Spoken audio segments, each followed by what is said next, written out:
Hello everyone, আজকের recipe কাঁঠালের অসাধারণ দুর্দান্ত রেসিপি। সকলকে প্রথমেই আমার চ্যানেলে অনেক অনেক শুভকামনা। যারা সবসময় আমার চ্যানেলের সাথে যুক্ত আছেন তাদেরকে ধন্যবাদ।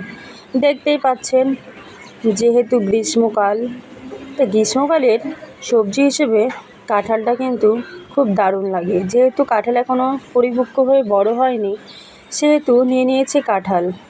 দেখতেই পাচ্ছেন, কাঁঠালগুলোকে সুন্দর করে ছিলে ঠুম ঠুম করে ছোট ছোট টুকরো করে কেটে নিয়েছে। কাঁঠালের কিন্তু এমন রেসিপি সত্যি খুব সুন্দর লাগে। যারা এখনও খাননি তারা অবশ্যই ট্রাই করুন। দেখতেই পাচ্ছেন, কাঁঠাল খেতে যেমন মজা, তার থেকে ডবল কাঁঠালের আঠা। কাঁঠালের আঠা একবার হাতে লাগলে সহজেই কিন্তু উঠতে চায় না। সেহেতু কাঁঠাল খেতে মজা লাগলেও কাঁঠালটা আসলে কাটতে কিন্তু প্রচণ্ড ঝামেলা। দেখতেই পাচ্ছেন, কাঁঠালটাকে সুন্দর করে আমি ছিলে চোচাটাকে ছিলে নিচ্ছি। দেখতেই পাচ্ছেন, কাঁঠালগুলোকে আমি খুব সুন্দরভাবে খোসা থেকে আস্তে আস্তে ছিঁড়িয়ে নিচ্ছি। এরকম সুন্দর করে ছোট ছোট টুকরো করে কেটে এখন আমি এগুলোকে হলুদের জলে ভিজিয়ে দেব। হলুদের জলে ভেজানোর একটাই কারণ, কাঁঠালের যে কষটা থাকে সেটা কিন্তু আস্তে আস্তে বের হয়ে যায়। সেজন্য কাটার সাথে সাথে এদিকে হলুদের জলে ভিজালে কোনো রকমের কষ থাকে না, কষটা সুন্দরভাবে একদম চলে যায়। এখন আমি এগুলোকে সুন্দরভাবে ভালো করে পরিষ্কার করে, দেখতেই পাচ্ছেন, এখন আমি প্রেসার কুকারে দিয়ে দিয়েছি। আর অন্যদিকে কয়েকটি টুকরো করে আলুও কেটেছি এবং আস্ত গোটা কয়েকটা রসুনও আমি এখন এর মধ্যে দিয়ে দেব। এখন আস্ত গোটা রসুনগুলো দেওয়ার পর দেখতে পাচ্ছেন, প্রেসারে এখন আমি হালকা পরিমাণে হলুদ, লবণ দিয়ে সুন্দর করে 1-2টা সিটি মারে ভাপিয়ে নেব। এতে কি হবে, এতে আমার যে কাঁঠালের কষটা আছে সেটা সুন্দরভাবে বের হয়ে যাবে। পরিমাণ মতো হলুদ, লবণ দিয়ে এখন আমি এতে সামান্য পরিমাণে জল দিয়ে আমি 2টো সিটি মেরে নেব।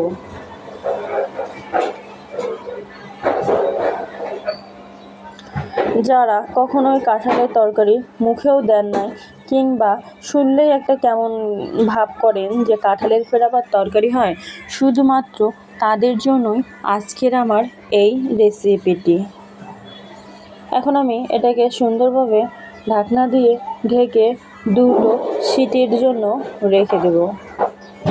অন্যদিকে দেখতেই পাচ্ছেন, আমার কিন্তু কাঁঠালটা কিন্তু মোটামুটি সিটি হওয়ার উপক্রম হয়ে এসেছে। এখন আমি 2টো সিটি দিয়ে এটাকে নামিয়ে নিব। বেশি কিন্তু সিটি দেওয়া যাবে না, যেহেতু কাঁঠালটা আমার নরম, সেহেতু আমি কিন্তু 2টো সিটি দেব। বেশি সিটি দিতে গেলেই কিন্তু আবার কাঁঠালটা গলে যাবে, তখন কিন্তু কাঁঠালটা কোনো রকমেরই স্বাদ পাওয়া যাবে না। অন্যদিকে দেখতেই পাচ্ছেন, পরে আমি পরিমাণ মতো সরিষার তেল দিয়েছি। যেহেতু আমরা সরিষার তেল খাই 12 মাস, সেহেতু আমি সরিষার তেল দিয়ে রান্না করতেছি।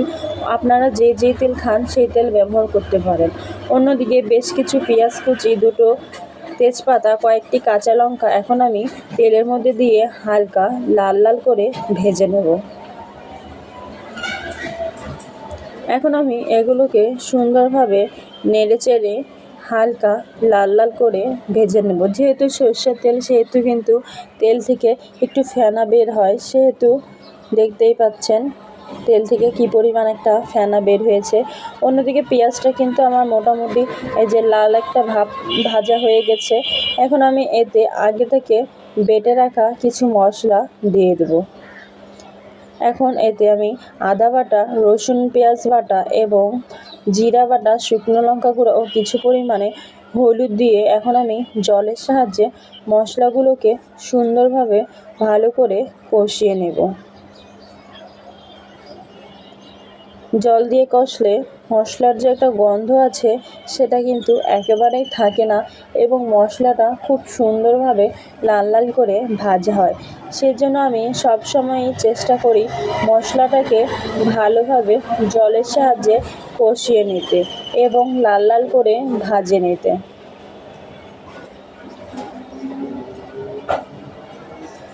দেখতেই পাচ্ছেন আমার কিন্তু মশলাটা খুব সুন্দরভাবে একটা ভাজা ভাজা হবে এবং মশলাতে কিন্তু কোনো প্রকার এখনও কিন্তু তেল বের হয় নাই। মশলাটা যখন লাল লাল করে ভাজা হয়ে যাবে তখন দেখতেই পাবেন মশলা থেকে তেল বেরিয়েছে। যে তেলটা আমি তরকারিতে দিয়েছিলাম সেটা কিন্তু সম্পূর্ণই আবার ভালোভাবে বের হবে। মশলাটা যেন নিচে আবার পুড়ো না লেগে যায় সেহেতু খেয়াল রাখতে হবে এবং ঘন ঘন নেড়ে চেড়ে দিতে হবে। দেখতেই পাচ্ছেন আস্তে আস্তে আমার মশলার কালারটা কিন্তু খানিকটা পরিবর্তন হয়ে গিয়েছে এবং বেশ ইয়াম্মি একটা লুক চলে এসেছে মশলাটা থেকে। আমি কিন্তু প্রায় কিছুক্ষণ পর পর ভালোভাবে এগুলোকে নেড়ে চেড়ে দিচ্ছি। দেখতেই পাচ্ছেন মশলা থেকে কিন্তু তেল বের হতে শুরু হয়ে গিয়েছে এবং মশলাটা কিন্তু খুব সুন্দর একটা কালার চলে এসেছে। অন্যদিকে আমি যে ভাপিয়ে রেখেছিলাম কাঁঠালগুলো হলুদ লবণ দিয়ে, সেগুলো আমি ঝাঁকিতে জল ধরার জন্য রেখেছিলাম।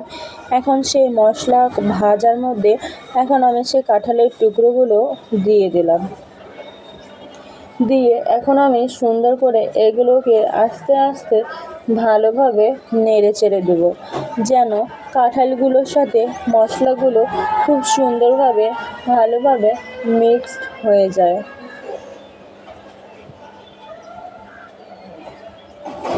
দেখতেই পাচ্ছেন আমি কিন্তু খুব সুন্দরভাবে নাড়াচাড়া করছি। আসলে 2টা সিটি দেওয়াতে আমার কাঁঠালটা কিন্তু বেশ একটা নরম হয়ে গিয়েছে। আপনারা চেষ্টা করবেন 1টার বেশিও সিটি দিবেন না, কারণ মশলাটা দিয়ে কাঁঠালটা কষতে কষতে অনেকখানি সেদ্ধ হয়ে যায়। সেহেতু কাঁঠালটা গলে গেলে একদম কোনো রকমের টেস্টটা কিন্তু কমে যাবে। সেহেতু কাঁঠালটাতে কিন্তু 1টার বেশি সিটি দেবেন না। এর জন্য কিন্তু আমি বেশি একটা জোরে সোরে নাড়াচাড়া না করে হালকা পরিমাণে ভালোভাবে কাঁঠালগুলোকে মশলার সাথে মিক্সড করে দিচ্ছি। দেখতেই পাচ্ছেন আমার কাঁঠালগুলো কিন্তু খানিকটা নরম হয়ে গিয়েছে।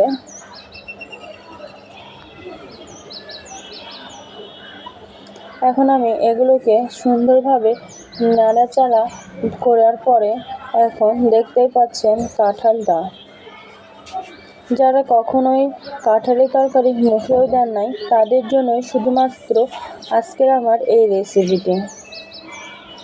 এখন আমি মিনিট 5 ঢাকনা দিয়ে সুন্দর করে ঢেকে রেখে দেওয়ার পর দেখতেই পাচ্ছেন আমি ঢাকনা উঠিয়ে এখন আবার কাঁঠালের তরকারিগুলোকে সুন্দরভাবে নেড়ে চেড়ে দেব।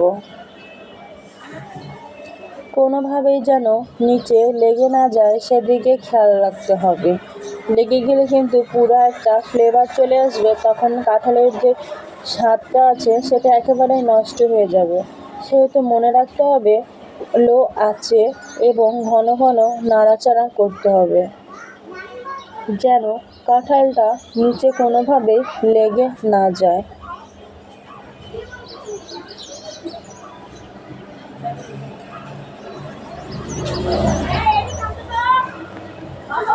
দেখতেই পাচ্ছেন আমার কাঁঠালটার কিন্তু আস্তে আস্তে কালারটা পরিবর্তন হতে শুরু হয়ে গিয়েছে।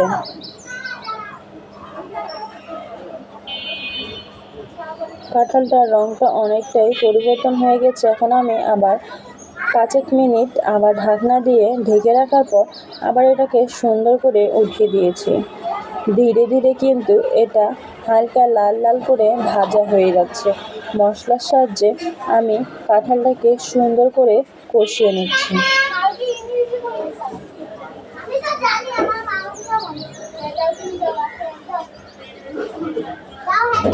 দেখতেই পাচ্ছেন সুন্দরভাবে নাড়াচাড়ার পর আমি কিছুটা গরম মশলার বাটা এটা আমি অ্যাড করে দিলাম। এখন দেওয়ার পর আমি সুন্দরভাবে এগুলোকে নেড়ে চেড়ে দিচ্ছি। গরম মশলার সাথে কাঁঠালটাকে সুন্দর করে মিক্সড করে নিচ্ছি যেন গরম মশলার ফ্লেভারটা পুরো তরকারিটাতেই ভালোভাবে প্রবেশ করতে পারে। জানি না আমার আজকের রেসিপিটি আপনাদের কাছে কেমন হচ্ছে, হয়তো আশা করি সকলের ভালো লাগবে। আর এইভাবে যদি একবার রান্না করে পরিবারের মানুষকে খাওয়াতে পারেন, দেখবেন একদম মুখে লেগে থাকবে। আমি কিন্তু আবার 5 মিনিট ঢাকনা দিয়ে ঢেকে রাখছিলাম। রাখার পর দেখতেই পাচ্ছেন ঢাকনা উঠিয়ে এগুলোকে সুন্দরভাবে আবার নেড়ে চেড়ে দেব। যতটুকু জল ছিল ততটুকু কিন্তু মোটামুটি একদম টেনে নিয়েছে এবং কাঁঠালটা কিন্তু মোটামুটি লাল লাল করে ভাজা হয়ে গেছে। আমি যেহেতু বেশি একটা ঝোল দিব না, সেহেতু এখানে পরিমাণ মতো হালকা একটু জল দিয়ে দিব, যেন কাঁঠালটা খুব সুন্দরভাবে লবণ, যেহেতু আমি প্রথমে কম দিয়েছিলাম, সেহেতু আমি টেস্ট করে আবার পরিমাণ মতো এতে লবণ অ্যাড করে দিয়ে হালকা পরিমাণে ঝোল দিয়ে যেন কাঁঠালটা আর মশলাটা সুন্দরভাবে মিক্সড হয়ে যায় একে অপরের সাথে, সেহেতু আমি জলের পরিমাণটা খুবই অল্প দিয়েছিলাম, যেন কাঁঠালটা আমার হালকা আর একটু ভালোভাবে সেদ্ধ হয়ে মশলাটা প্রবেশ করার সাথে সাথে যেন আমার তরকারির ঝোলটাও সুন্দরভাবে শুকিয়ে যায়। সেই জন্য আমি একদম সামান্য পরিমাণে ঝোল দিয়ে এখন আমি এটাকে সুন্দরভাবে আবার ঢাকনা দিয়ে ঢেকে দেব।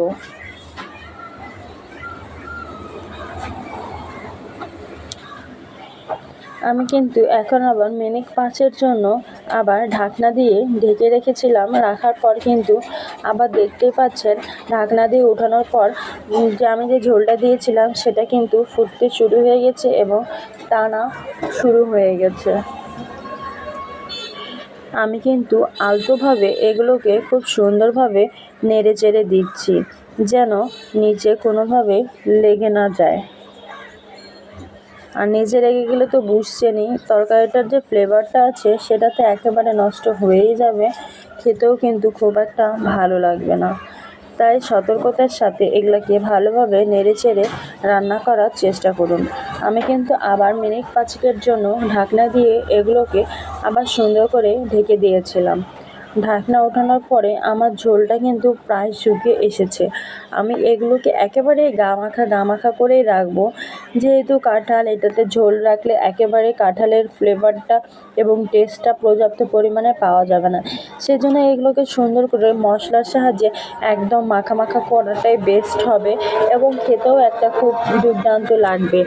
গরম ভাতের সাথে এটি কিন্তু খুবই অসাধারণ রেসিপি হিসেবে আপনারা সকলে ট্রাই করতে পারেন। আসলে এই গ্রীষ্মকালে কাঁঠাল একটি নতুন ফল যেরকম হিসেবে পরিচিত, সেরকম একটা সবজি হিসেবেও কিন্তু আমরা এটাকে পরিবেশন করতে পারি। যদি এটাকে সুন্দরভাবে রান্না করা যায়, খাওয়ার প্রসেসে তৈরি করা যায়, তবে কিন্তু এটা খেতে কিন্তু খুব দারুণ লাগে। তাই গ্রীষ্মকালীন একটি নতুন সবজি হিসেবে আমার কাছে তো কাঁঠালের এই রেসিপিটি খুব ভালো লাগে। জানি না আপনাদের কাছে কেমন লাগে, তবে আমার পরিবারের সকলেই এটা খেতে খুব পছন্দ করে। তাই আমি এটি কিন্তু প্রতি বছরই রান্না করে থাকি নতুন ছোট্ট কাঁঠাল দিয়ে, যেটা একেবারেই জ্বালা থাকে, সেই কাঁঠালটা দিয়েই কিন্তু এটা আজকে রান্না করা হয়েছে। দেখতেই পাচ্ছেন আমার কাঁঠালের তরকারিটা কিন্তু কতটা ইয়াম্মি একটা লুকে পরিণত হয়ে গিয়েছে, তা কিন্তু দেখেই বোঝা যাচ্ছে। দেখতেই পাচ্ছেন আমার কিন্তু একদম কাঁঠালটা কিন্তু মাখা হয়ে গিয়েছে এবং এ তো তেল, আমি একটা বেশি পরিমাণে তেল ঝাল মশলাটাও দিয়েছিলাম, তারপরেও কিন্তু দেখতে পাচ্ছেন মানুষ দেখে মনে করে যাতে প্যাকেজে একটা রঙ এসেছে, আসলে না। আমার যেহেতু কম দামি ক্যামেরার ফোন, সেহেতু আমার ফোন সেরকম একটা পারফেক্ট একটা লুক আসে না, সেহেতু তার থেকে সরাসরি অনেক সুন্দর একটা টেস্ট এবং ফ্লেভারের তরকারি হয়েছিল। দেখতেই পাচ্ছেন কাঁঠালটা কিন্তু আসলেই কিন্তু অনেক ইয়াম্মি একটা লুকে পরিণত হয়ে গেছে এবং বাসার সকলেই খুবই পছন্দ করেছেন আজকের রেসিপিটি। জানি না আপনাদের কেমন লেগেছে, আশা করি খুব ভালো লাগবে। আর যারা এতক্ষণ ধরে আমার সম্পূর্ণ ভিডিওটা দেখেছেন তাদেরকে অসংখ্য ধন্যবাদ। আপনারা আমাকে সাপোর্ট করবেন। আর যারা এখনও আমার চ্যানেলের সাথে যুক্ত হন নাই, তারা অবশ্যই চ্যানেলটা সাবস্ক্রাইব করে বেল আইকনটি অন করে দিবেন, যেন আমাদের প্রত্যেকটি ভিডিও আপনারা সুন্দরভাবে উপভোগ করতে পারেন এবং আমাদেরকে সহযোগিতা করে সাফল্যের দিকে এগিয়ে নিয়ে যেতে পারেন। সেদিকে আপনাদের দৃষ্টি আকর্ষণ করছি। আপনারা অবশ্যই সাপোর্ট করবেন। ফাইনালি আমার কাঁঠালটা কিন্তু রান্না হয়ে গিয়েছে। আমি এখন এটাকে নামানোর জন্য প্রসেসিং করে নিচ্ছি। দেখতেই পাচ্ছেন একদম ফাইনালি একটা লুক চলে এসেছে। আজকের রেসিপি এঁচোড় কাঁঠালকে কিন্তু অনেকে এঁচোড় বলে থাকেন। তাই দেখতেই পাচ্ছেন আজকে কাঁঠালের রেসিপিটি কেমন হয়েছে অবশ্যই কমেন্ট বক্সে কমেন্ট করতে ভুলবেন না। সকলের জন্য শুভকামনা।